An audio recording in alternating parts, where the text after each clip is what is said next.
molis zeytinyağı. Zeytinyağlı yaprak sarma mı yapacağız? Gerçekten mi? Hem ne güzel. Sajniklayım ama sarmayılan izni.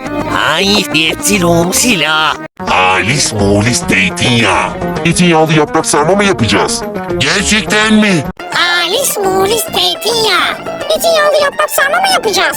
Gerçekten mi? Halis molis zeytinyağı. Zeytinyağlı yaprak sarma mı yapacağız?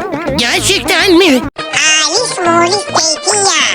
Zeytinyağlı yaprak sarma mı yapacağız? Gerçekten mi? Halis molis zeytinyağı. Zeytinyağlı yaprak sarma mı yapacağız? Gerçekten mi? Hem ne güzel. Sajniklayım ama sarmayılan izni. Hayır, silahım silah. Halis molis zeytinyağı. Zeytinyağlı yaprak sarma mı yapacağız? Gerçekten mi? Halis molis zeytinyağı. Zeytinyağlı yaprak sarma mı yapacağız? Gerçekten mi? Halis molis zeytinyağı. Zeytinyağlı yaprak sarma mı yapacağız? Gerçekten mi? Alice Molis zeytinyağı. Zeytinyağlı yaprak sarma mı yapacağız? Halis molis zeytinyağı.